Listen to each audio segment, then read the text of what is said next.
언어 같은 경우에는 발문이 매년 나오는 발문들이 있어요. 그러니까 문제의 제목이 나오는 발문들이 있는데 그중에서 특히 좀 기존에 나왔던 언어 시험들, 그러니까 제가 유사기출이라고 말씀드리는데요. 수능이나 뭐 리트의 법학 적성 시험 그런 시험의 언어 이해와 좀 다른 특이한 핏셋에만 보이는 발문이 지금과 같은 글에 대한 평가 문제 같은 거라고 보실 수 있어요. 그래서 다음 글에 대한 평가로 적절하지 않은 것은 이런 식으로 나오면 이게 도대체 글을 이해하라는 건지 아니면 뭐 추론을 하라는 건지 되게 헷갈릴 수 있는데 평가라는 발문이 나오면 그 발문에 맞는 접근법이 있습니다. 그래서 그거를 거의 암기하듯이 익숙하게 만들어 놓으시면 시험장에서 쉽게 접근하실 수 있는데요. 예를 들어서 지금 선택지 5개 보이시잖아요. 그 선택지 5개 보면 그 선택지의 서술어 부분, 후반부 부분에 논지는 강화된다, 약화되지 않는다, 뭐 이런 스타일의 표현이 반복되는 거를 보실 수 있을 거예요. 평가 문제는 항상 이런 식으로 나옵니다. 그래서 강화와 약화의 의미가 뭔지만 명확하게 알고 계시면 저는 아마 강의 때 강화하는 것은 뭐 논지와 방향이 같은 거, 약화하는 것은 방향이 반대인 거 이런 식으로 좀 여러분들이 직관적으로 쉽게 판단할 수 있게 좀 쉽게 설명을 드리거든요. 그래서 그런 식으로 판단을 하시면 평가 문제 나왔을 때 지문이 아무리 길어도 결국에는 평가의 대상이 되는 건 논지니까 선택지를 봤을 때 그 논지가 뭔지만 확인을 하셔서 강화, 약화, 방향성으로 선택지를 판별해 주시면 굉장히 빠른 시간에 어렵지 않게 문제 해결하실 수 있어요. 그러니까 그런 것들이 이제 제가 수험생 때 공부하고 했던 것들을 바탕으로 해서 여러분들한테 말씀을 드리는 거고 그래서 제가 준비한 대표적인 예제는 평가 문제입니다. 네. 다음은 자료에서 문제를 한번 보도록 할게요. 여러분들이 지금 이제 보고 있는 자료에서 문제가 떴네요.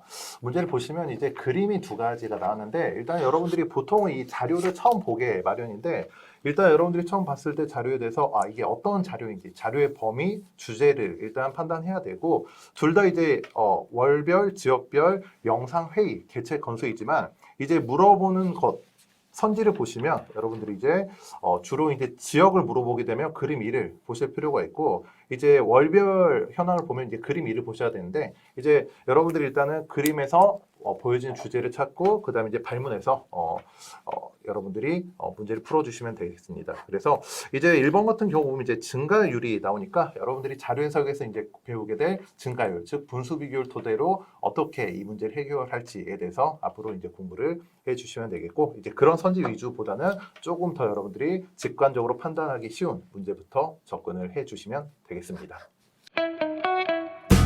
상황 판단 예시를 좀 보여드려보면 어떻게 보시면 지금 앞선 2 문제보다는 조금 더 2차 과목하고 좀 유사할 수도 있는 게 법전문 문제를 좀 준비해 봤거든요. 네, 지금 문제 잠깐 살펴보시면서 보시면 뭐 다음 규정에 근거할 때 옳지 않은 것을 보기에서 모두 고르면 이라는 발문이 있고요.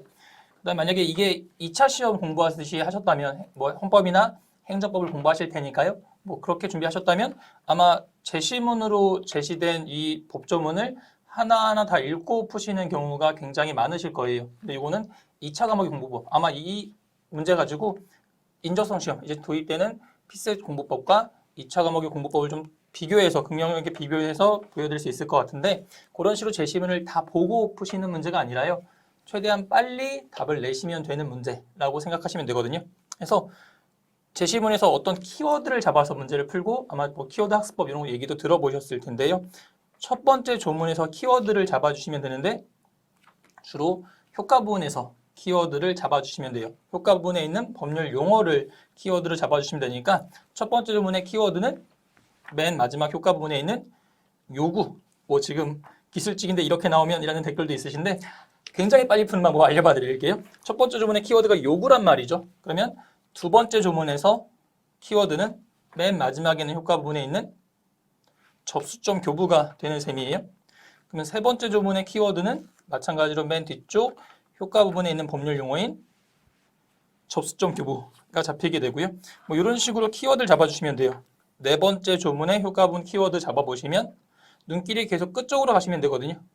그러면 맨 마지막 키워드 교부라고 잡으시면 되고요. 그 다음 조문 마지막 키워드 지정이 잡히고요. 뭐 그다음에 맨 마지막 시간 강에서 맨 마지막 거 잡아보면 효과분의 키워드가 청구로 잡힌단 말이죠. 이렇게 해서 지금 저는 잠깐 이제 동그라미를 치면서 체크를 좀 해놨는데 수업 때는 아이패드 통해서 이렇게 제가 시험지에 어떻게 체크하는지 보여드리고 있긴 하거든요. 이렇게 해서 키워드를 다 체크하신 다음에 선지 뭐 보기 디귿 같은 걸 해결한다고 할게요. 보기 디귿에서 이 해결을 하신다고 치면 위에 법조문과 연결된 법조문과 매칭해서 보실 때는 법조문에 있는 효과 부분과 그 다음 보기에 있는 서술어를 매칭하시면 되거든요. 그러니까 이를테면 보기 디귿의 서술어는 청구가 잡히게 되는 거죠. 청구.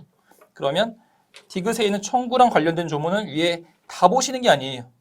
청구란 키워드가 잡힌 맨 마지막 조문만 두 개를 비교해서 그럼 그때 맨 마지막 조문 읽고 보기 디귿 보셔서 그 두 개 내용만 비교해서 정확히 판단하시면 되거든요. 그러니까 이런 식으로 위에 있는 법조문을 다 읽어보시는 게 아니라 딱 찾아갈 수 있는 키워드만 정확하게 잡아주시면 정확하게 이제 필요한 문제 해결에 필요한 부분만 체크해서 보시게 되고 그게 좀 공부방법의 차이가 있어요. 그래서 뭐 기술직이시고 이러시면 법조문 좀 익숙하지 않으실 수도 있고 뭐 이러시는데 뭐 방법적인 부분들은 저희가 강의 통해서 충분히 알려드릴 수 있는 것들이니까요. 강의 좀 잘 따라하시면 좋을 것 같고